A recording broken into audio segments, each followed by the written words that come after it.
दोस्तों, 3 राज्यों में जब से भारतीय जनता पार्टी ने जीत हासिल की है, उनका जो गुरूर है, घमंड जिसको कहा जाता है साधारण भाषा में, वो 7वें आसमान पर पहुंच चुका है।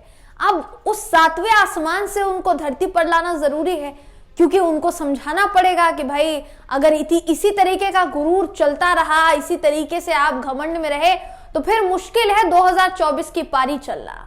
पारी जो है आपके हाथ नहीं आ पाएगी, निकल जाएगी हाथ से। वो उनको बताना जरूरी था दोस्तों, और बताया है किसने? ममता बनर्जी ने।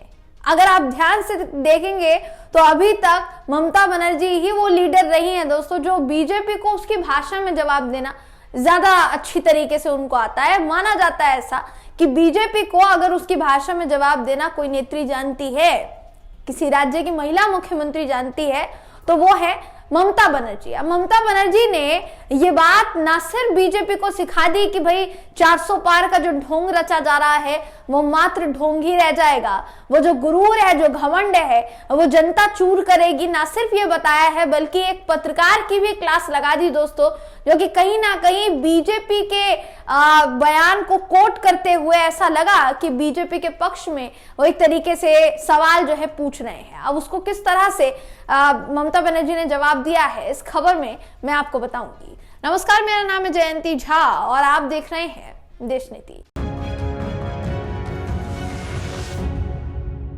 देश नीति, केवल सच्ची और पक्की खबरें। दोस्तों, टीएमसी प्रमुख ममता बनर्जी पश्चिम बंगाल के मुख्यमंत्री हैं, अक्सर चर्चा में रहती हैं अपने बयानों की वजह से।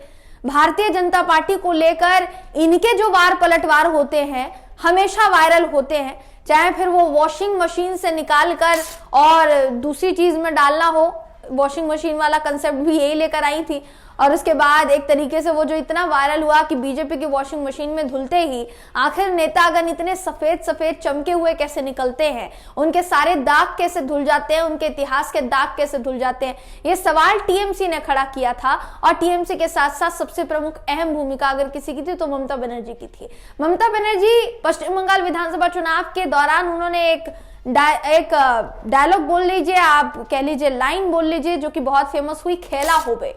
वो एक तरीके से उसको आगे बढ़ाने का काम किया और अभी तक वो लाइन भी इस्तेमाल की जाती रही है। तो इसीलिए कहा जाता है कि ममता बनर्जी का हाथ कोई नहीं पकड़ सकता है बीजेपी को उसकी भाषा में जवाब देने में। तो ममता बनर्जी ने वापस से एक ऐसा ही बयान दिया है, जिसके बाद काफी तारीफ हो रही है उनके बयान की। दरअसल पत्रकार ने ममता बनर्जी से पूछा कि अब की बार 400 पार, बीजेपी का ऐसा कहना है कि यानी अब हो गया और अब आगे कोई नहीं है। ममता बनर्जी ने साफ सीधे तौर पर कहा कि बोलते तो ये बहुत है, 400 पार, 200 पार, ये सब तो इन्होंने पश्चिम बंगाल में भी कहा था, लेकिन क्या 100 पार भी हो पाए? और इतना वो कहती हैं, अगल बगल से ठहाके लगने शुरू हो जाते हैं दोस्तों। ये छोटा सा क्लिप पहले मैं आपको दिखाना चाहूंगी वीडियो का, ये छोटा क्लिप देख लीजिए, उसके बाद हम आगे की बात करते हैं। वीडियो देखिए। But ma'am, the BJP says 2024 is a done deal. हो गया, it's over, अब की बार 400 पार। हमारा बंगाल में बोला था अब की बार 200 पार, 100 पार हुआ था, तो इधर में पहले ही बोल दिया अब की बार 400 पार। ओ 100-200 पार होगा? नहीं होगा। इतना एरोगेंस ठीक नहीं है, इतना ऑडेसिटी ठीक नहीं है। सब कुछ बदल दो, पहले तो आदत बदले। So you don't accept that 2024 is a done No, I deal? don't accept that. तो इस वीडियो को देखकर समझा जा सकता है कि ममता बनर्जी कितनी फुल फॉर्म में थी और फुल फ्लेज फॉर्म में उन्होंने बीजेपी को उसकी भाषा में जवाब दे दिया। खासकर पत्रकार को भी देखिए, कहीं ना कहीं पत्रकार की भी क्लास लगा दी, जिसने कहा कि बीजेपी का ऐसा कहना है और आप क्या सोचती हैं इसके बारे में। उनका कहना था कि मैं बीजेपी की इस जो उसने मनगढ़ंत चीज गढ़ी है, इससे मैं सहमत नहीं हूं, मैं इसको एक्सेप्ट नहीं करती हूं कि वो क्या सोचती है क्या नहीं सोचती है। 2024 में पता चल जाएगा कि बीजेपी कितने पानी में है। दोस्तों, अगर देखा जाए इस पूरे मामले को, तो इंडिया गठबंधन को लेकर ममता बनर्जी का नाम बहुत उछाला जा रहा है, खासकर हमारे देश की मेन स्ट्रीम मीडिया द्वारा, कि ममता बनर्जी जो है इंडिया गठबंधन से खफा है, ममता बनर्जी ठीक तरीके से इंडिया गठबंधन के साथ आगे नहीं बढ़ना चाह रही हैं, और भी बहुत कुछ। लेकिन अगर इस बयान पर गौर किया जाए तो ये बयान उनका बहुत कुछ कहता है।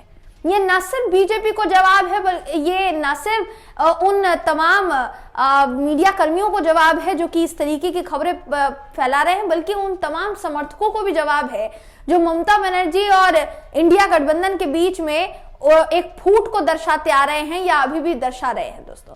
तो ममता बनर्जी ने कहीं ना कहीं उनको जवाब दे दिया है, ये कहते हुए कि आप गलत चीज प्रदर्शित कर रहे हैं और ये सही नहीं है, मिलकर चुनाव लड़ने वाले हैं 2024 में, उसका जवाब उसको यानी बीजेपी को मिलेगा। देखने वाली बात होगी दोस्तों कि ममता बनर्जी अपने कहे पर कायम रह पाती हैं या नहीं। फिलहाल तक तो कायम नजर आ रही हैं, आगे क्या होगा ये सवाल का जवाब तो देखिए वक्त के गर्भ में छिपा हुआ है। बात की जाए पश्चिम बंगाल की, तो ममता बनर्जी की जो पार्टी है टीएमसी, विधानसभा चुनाव में किस तरह से उसने जीत हासिल की थी वो कोई नहीं भूला है दोस्तों।